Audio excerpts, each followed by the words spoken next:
ሰላም እንዴት ናችሁ? ዛሬ ከትሪጎኖሜትሪ የቀጠለውን ፓርት 3 ይዤላችሁ መጥቻለሁ። ዲቴይል እያየን እንመጣለን። መጀመሪያ ቤዚክሱን አይተን ነበረ። አሁን ደግሞ ትንሽ ሰፋ እያለ ይመጣል።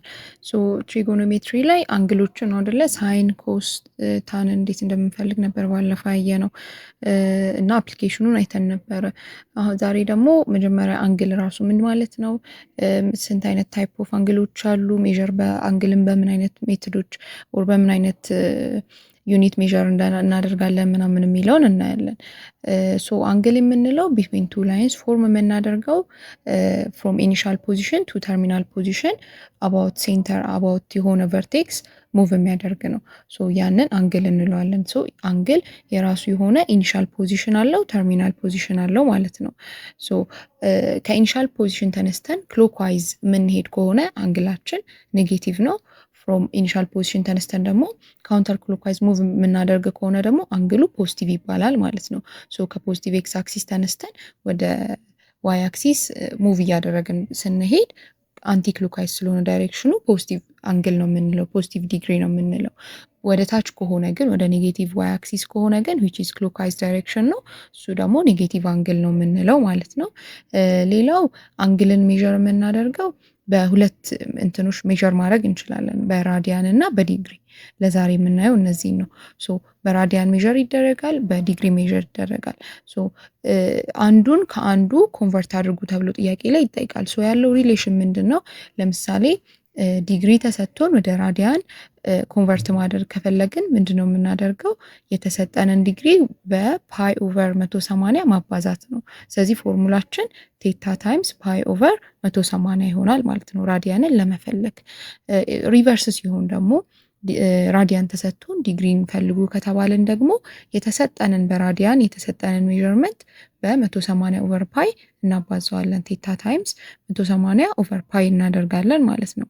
እስኪ በምሳሌ እንየው። ለምሳሌ 300 ዲግሪን ወደ ራዲያን ቀይሩ ከተባለን ምን እናደርጋለን? 300ን እንጽፍና በምን እናባዛዋለን ብለናል? በፓይ ኦቨር 180። ከዛ ሲምፕሊፋይ ስናደርገው ይሄ ካንስል መደራረግ የሚችሉ ቁጥሮች ናቸው። ሶ ሲምፕሊፋይ ሲሆን 5 ኦቨር 3 ፓይ ይመጣል ማለት ነው።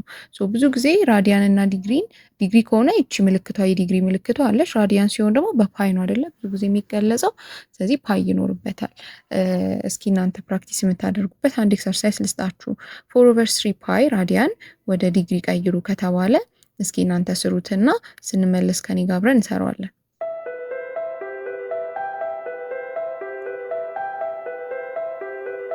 እሺ ተመልሰናል። አይ ሆፕ ቀላል ጥያቄ ነው፣ አይከብዳችሁም። ሶ ይሄንን ለመስራት በምንድን ነው የምናባዛው? በ180 ኦቨር ፓይ አይደለ? የተሰጠንን ቁጥር በ180 ኦቨር ፓይ ማባዛት ነው። ቀላል ነው። ሶ ይሄንን ስናባዛው ፓይ በፓይ ይጠፋልናል። ቁጥሮችን በ3 ስናጣፋው በ3 1 በ3 80 ይመጣል። 80 ሲባዛ በ4 240 ዲግሪ ይመጣል ማለት ነው። እነዚህን ፎርሙላዎች ለመያዝ ምን አይነት ቴክኒክ መጠቀም ትችላላችሁ? በራዲያን ተሰጥቶ ወደ ዲግሪ ቀይሩ ከተባለ በራዲያን ሲሰጠን ብዙ ጊዜ ፓይ ትኖራለች። ስለዚህ ፓይ ካለች ፓይ ካንስል መደረግ ስላለባት ፎርሙላችን ላይ ፓይ ከስር ነው መሆን ያለባት። ሶ 180 ኦቨር ፓይ ነው ማለት ነው።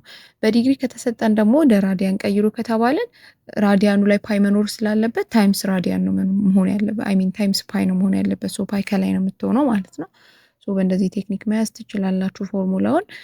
ሌላው የምናየው ከዚህ በፊት ያየነው የሰራሁት ቪዲዮ ላይ ሰርተነው ነበረ። አንድ ኤክስ ዋይ አክሲስ ላይ ብናይ ቅድም እንዳልኳችሁ ኤክስ አክሲስን ፖዚቲቭ ኤክስ አክሲስን እንደ ኢኒሻል ፖዚሽን ነው የምናየው። ሶ ኤክስ አክሲስን እንደ ኢኒሻል ፖዚሽን ወስደን አንግል ፎርም ብናደርግ አት ሰርቴን ፖይንት ለምሳሌ ኤክስ ዋይ ፖይንት ላይ ወስደን ፎርም ብናደርግ ቴታ የሚባል አንግል ኢን ዘ ፈርስት ኳድራንት ማለት ነው። ሶ ወደ ኤክስ ሙቭ ያደረግነውን ኤክስ እንለዋለን ዋይ ብለን ከዛ እንትኑን ደግሞ ሃይፖቴነሱን አርን በለውና ሶ ሳይን ቴታ ምን ይሆናል? ከዚህ ባለፈው አብረን ሰርተናል አይደለ? ሳይን ማለት ኦፖዚት ኦቨር ሃይፖቴነስ ነው ብለናል። ስለዚህ ዋይ ኦቨር አር ይመጣል። ኮስ ማለት ደግሞ አጀሰንት ኦቨር ሃይፖቴነስ ነው፣ ኤክስ ኦቨር አር ይመጣል። ታን ማለት ደግሞ ኦፖዚት ኦቨር አጀሰንት ነው ዋይ ኦቨር ኤክስ። ሶ እነዚህም ባለፈው ያየናቸው ናቸው። ዛሬ ተጨማሪ ደግሞ የምናያቸው ተጨማሪ ትሪጎኖሜትሪ የእነዚህ ኢንቨርሶች ወይም ሪስፕሮካሎች አሉ። ለምሳሌ የሳይን ሪስፕሮካል ኮሴክ አለ፣ የኮስ ደግሞ ሴክ አለ፣ ሴካንት የምንለው። የታን ደግሞ ኮታንጀንት ወይም ደግሞ ኮት የምንለው አለ። የነዚህን ለማግኘት ምንድነው የምናደርገው? ሲምፕሊ ሳይን ላይ ያገኘነውን ቫሊዩ ሪስፕሮኬት ማድረግ መገልበጥ ነው። ከላይ የነበረውን ከታች ከታች የነበረውን ከላይ ማድረግ ማለት ነው። ስለዚህ ሳይን ዋይ ኦቨር አር ከሆነ ኮሴኩ ምን ይሆናል? አር ኦቨር ዋይ ይሆናል፣ መገልበጥ ማለት ነው።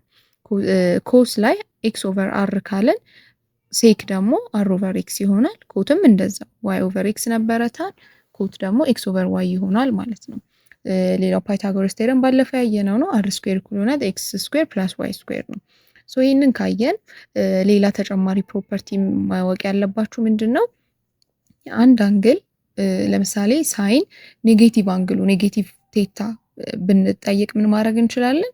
ኖርማል ጀስት ፖዚቲቭን ቫሊዩ እንፈልግና ከዛ ቁጥሩን በኔጌቲቭ ማባዛት ይቻላል። ሳይን ኔጌቲቭ ቴታ ማለት ኔጌቲቭ ታይምስ ሳይን ቴታ ማድረግ ይቻላል። ኮስ ላይ ግን እኩል ናቸው። ኔጌቲቭም ቢሆን ፖዚቲቭም ቢሆን የሚመጣው መልስ እኩል ነው። ልክ ለምሳሌ ኮስ ኔጌቲቭ 30 ከኮስ 30 ጋር እኩል ነው ማለት ነው። ኔጌቲቭም ቢሆን ፖዚቲቭም ኮስ ላይ ዲፍረንስ አያመጣም። ታን ላይ ግን ልክ እንደ ሳይን ኦፖዚት ሳይን ነው የሚሆነው። ታን 30 ከኔጌቲቭ ታን 30 ጋር ነው እኩል የሚሆነው። ዳይሬክት እኩል መሆን አይችሉም ማለት ነው። ሌላው ኮምፕሊመንተሪ አንግልስ የምንላቸው አሉ። ኮምፕሊመንተሪ የምንላቸው ተደምረው 90 የሚሰጡ ሁለት አንግሎች ናቸው። ለምሳሌ 45 እና 45 ሊሆን ይችላል፣ 30 እና 60 ሊሆን ይችላል። እንደዚህ አንግሎች ሲደመሩ 90 የሚሰጡ ኮምፕሊመንተሪ አንግልስ እንላቸዋለን። ሰፕሊመንተሪ ደግሞ ተደምረው 180 የሚሰጡ። ኮምፕሊመንተሪ አንግል ላይ ሁለት አንግሎች ኮምፕሊመንተሪ ከሆነ ሳይናቸውና ኮሳቸው እኩል ነው። ለምሳሌ ሳይን 45 እና ኮስ 45 እኩል ነው። ሳይን 30 እና ኮስ 60 እኩል ነው። ሁለቱ አንግሎች ኮምፕሊመንተሪ ከሆነ ኮስ እና ሳይናቸው እኩል ነው። ታናቸው ደግሞ ኢንቨርስ ነው። ለምሳሌ ታን 30 ከ1 ኦቨር ታን 60 ጋር ነው እኩል የሚሆነው ማለት ነው። እነዚህን ፕሮፐርቲዎች ብታውቋቸው ጥሩ ነው። ኮምፕሊመንተሪ አንግል ላይ ደግሞ ሳይን ቴታ እኩል ይሆናል ሳይን 180 ሲቀነስ ቴታ ኦር ደግሞ ሰፕሊመንተሪ ከሆኑ ሁለት አንግሎች ሳይናቸው እኩል ነው ማለት ነው። የሁለት አንግሎች ሰፕሊመንተሪ አንግሎች ሳይናቸው እኩል ነው። ኮሳቸው ደግሞ ኔጌቲቭ ነው። አንዱ ያንዱ ኔጌቲቭ ነው የሚሆነው። ታናቸውም ኔጌቲቭ ነው። ታይንና ኮሳቸው ኔጌቲቭ ነው። ሳይናቸው ግን እኩል ነው ማለት ነው። የሁለት ሰፕሊመንተሪ አንግሎች። ሌላው እነዚህን ፎርሙላዎች ማወቅ ይኖርባቸዋል። ቴታ አኪዩት አንግል ከሆነ አኪዩት አንግል ማለት ከ0 እስከ 90 ዲግሪ የሆነ ማለት ነው። ስለዚህ ከ0 እስከ 90 ዲግሪ ከሆነ ቴታ እነዚህን ፎርሙላዎች ብታውቋቸው ጥሩ ነው ማለት ነው። ሪከመንድ አደርጋለሁ። ለዛሬ የመጨረሻ ቲፕ የምነግራችሁ ምንድን ነው? በየኳድራንቱ ላይ እነዚህ ትሪጎኖሜትሪክ እንትኖች ፖዚቲቭ እና ኔጌቲቭ የሚሆኑበት ቦታ አለ። ለምሳሌ ፈርስት ኳድራንት ላይ ሁሉም ሳይንም ኮስም ታንም ሁሉም ፖዚቲቭ ናቸው። ሰከንድ ኳድራንት ላይ ደግሞ ሳይን ነው ፖዚቲቭ የሚሆነው። ሰርድ ኳድራንት ላይ ታን ፖዚቲቭ ይሆናል። ፎርዝ ኳድራንት ላይ ደግሞ ኮስ ነው ፖዚቲቭ የሚሆነው። እነዚህ ማወቅ ይኖርባችኋል። ሳመራይዝ ነው ያደረኩላችሁ። ጀስት ሜን ፖይንቷን ብቻ ነው ዛሬ እንትን ያልኳችሁ። ኔክስት ቪዲዮ ላይ ደግሞ ከበድ ይላሉ ብዬ የማስባቸውን ጥያቄዎች እሰራላችኋለሁ ማለት ነው። ቪዲዮ ከተመቻችሁ ላይክ ማድረግ እንዳትረሱ። እንድሰራላችሁ የምትፈልጉት ፖርሽን ካለ፣ ግልጽ ያልሆነላችሁ ነገር ካለ ኮመንት ላይ ጻፉልኝ። ሰብስክራይብ አድርጋችሁ ቤተሰብ ሁኑ። የምለቀው ቪዲዮ እንዲደርሳችሁ። መልካም ጊዜ